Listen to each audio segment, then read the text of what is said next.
We have not acquired any properties yet, but we've spent almost $1.2 million of money towards that project. Again, we want people to settle, but sometimes, for whatever reason, they don't want to. And so I guess maybe what we're trying to ask is would the board reconsider use of eminent domain as part of the initial property acquisition resolution that's done? Right now, resolutions are where we have to come back to the board to again ask for use of eminent domain on maybe specific parcels. But what we'd like the board to think about and maybe reconsider is maybe using that as a tool if we have to. We want to try to avoid it if we can. We always want to try to negotiate with the property owners and get that settled if we can, but if we can't, we want to have that option. Anything to add, Anthony? Yeah, I just think, the examples you gave are good examples there, real examples we're dealing with now. And ultimately, the last date we'd get to is eminent domain. We want to settle. We use appraisals to determine those amounts. We want to settle. You set thresholds for certain thresholds throughout that we can work on. But the last result is to do eminent domain. But you get to a point, if my property's worth $10, but I want $1 million, we're probably not gonna get there. So we're gonna move forward with eminent domain. And I think the process that you had before was it allowed staff to, if we got to that point where we couldn't settle, it allowed us to move forward with eminent domain. We determine what their value is. They put it in the court. The individual could go get that, and they still could fight for more. That process they can go to a jury and seek a jury to award them more dollars. So nothing changes in that process.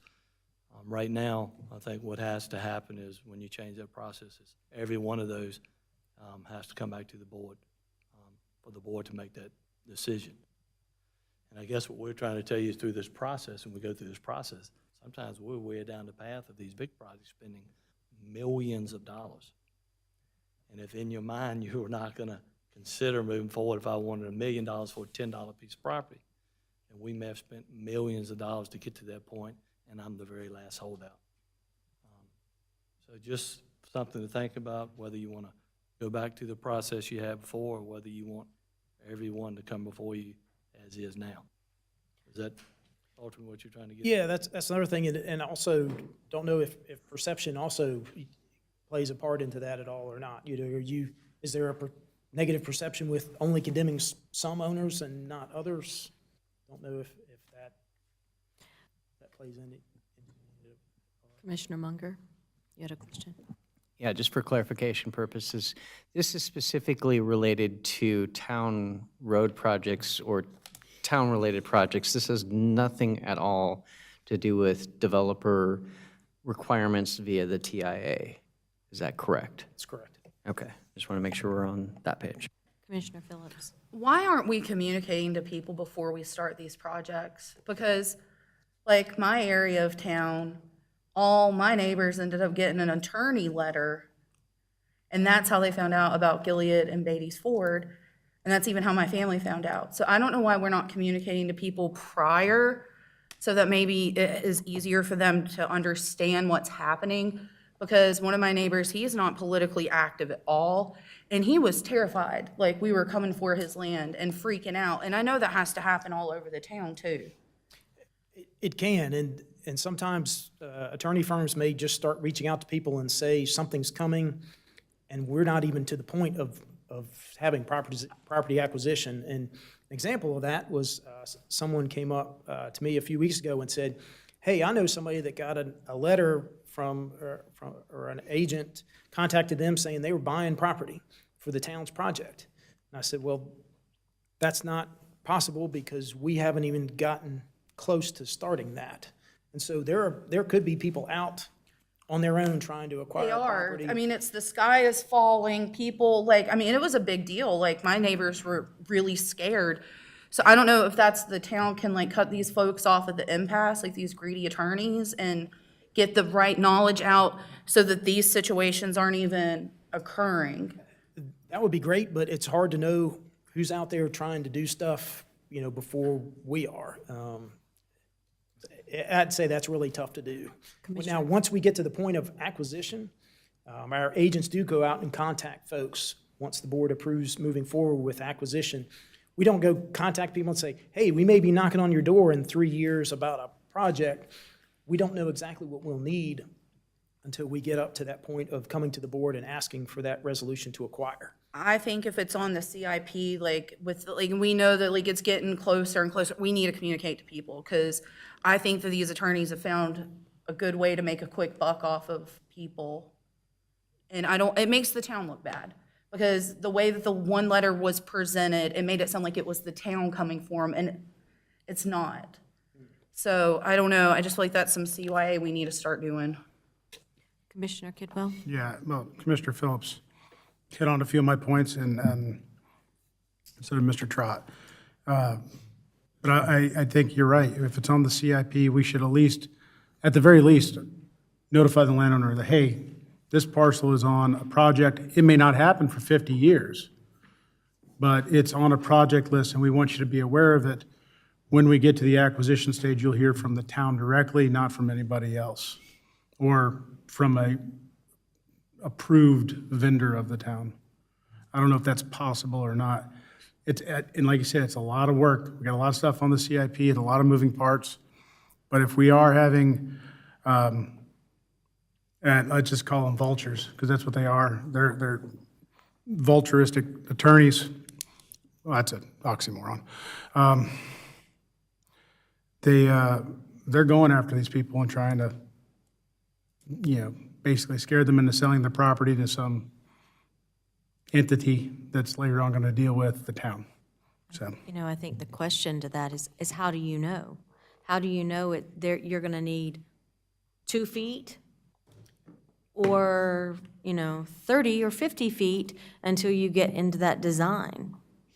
Yeah, we don't know that until pretty much right before we come to you with a resolution. That's when we figure it out, and then we know what's going to be impacted. Then we come to you with a resolution. Otherwise, we can take a guess, but then we may be incorrect. So, do you have anything else to add, Anthony, on? Commissioner Phillips? So with this, can we cherry pick what we want to do, or do we have to do all of them? And I don't know if that's more of an Emily question, legally.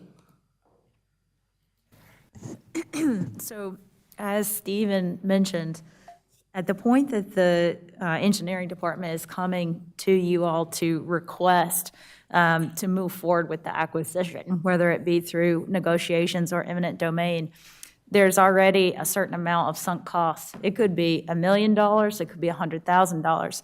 So the first point to keep in mind is if you are not willing to move forward, the town just lost all of that money, whether it be several millions or several hundreds of thousands of dollars. So unless you are willing to kill the project entirely and eat the sunk cost, then you would have no choice but to move forward and condemn. I did want to touch on one point as to the notice. The property acquisition specialist does contact them when we're still in the negotiation phase. And Stephen had a slide that I had helped him with in preparing that goes through all of the different notices. They do receive a 30-day notice before anything is filed. And then once the complaint is actually filed, they receive a separate notice. So they are receiving multiple notices throughout the process. And I believe all of our plans, for the most part, are posted online and accessible online as well, correct, Stephen? I'd say that our plan sets are not typically posted. Well, as far as the CIP information. CIP list is, now, again, what individual parcels are going to be impacted as Correct. part of that, we don't know. And those owners can change also from start of the project to when we start acquisition. That's another challenge. Someone Correct. may have known it and sold their house, and then the next person comes in and they don't know it. It's all new to them. But going back to your initial question, Commissioner Phillips, yes, you do run the risk of bias if you were to allow condemnation procedures to move forward for certain parcels, but then let's say that another parcel comes up and the town did not move forward with condemnation. The question then becomes, well, were they swayed by some bias that's impermissible in that decision-making process? So the reason that the resolution was structured as it was to approve moving forward with condemnation if the negotiations fail, were to avoid that same situation where you had to vote on individual parcels. It was more so that you were approving condemnation for the entire project set if we were not able to move forward in negotiating a price. All right. Any other questions at this point? Is there anything that you need from the board or will we follow back up? Well, I just want to see if you wanted to change the process. And that's why we're here tonight. See if you want to change the process, if you need to think about it more, or whether you wanted to just continue where every one of them come back to the board. All right, Commissioner Munger. Yeah, question for Emily possibly as well. Would it be possible to say that we would like to limit the number of eminent domain procedures for a given project to be limited to only 10% of the properties acquired, or a percentage?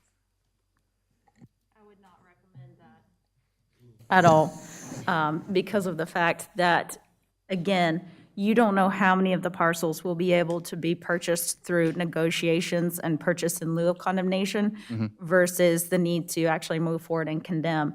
That would be, in my mind, setting yourself up for failure, because likely you would then be faced with the issue of needing to kill the project in its entirety. Understood. And just to be clear, I'll just say it out for the board. If we're going to go through the process of building, let's say, a $5 million road, and it's going to take $1 million to do the property acquisition, and we were able to acquire 90% of those properties, but we have one holdout, condemn it. And I will just say that. You have to build the roads. We have to do what's right for this town as a whole. It's not a happy thing. It's going to make people uncomfortable, but that is part of our job. Commissioner Boone. Thank you. Thank you for the presentation. It's very eye-opening, and it seems like we have an awful lot of questions. And I would like to kind of sit on this for a while and look at it and ask some questions, in-depth questions on a one-on-one basis, then bring it back to us. That's what I would like to suggest. All right. So is there, okay, Commissioner Partee. Yeah, it's a question for the town manager and possibly maybe Ms. Sloop. Across the state with other townships, is this procedure pretty standard? The eminent domain statutes is standard. But as far as how they handle projects, on a case-by-case basis, I'm not sure. They may make every one of them come back to the board. We have so many roads that are being built, so many projects, and you get so deep in spending town funds on some of those projects.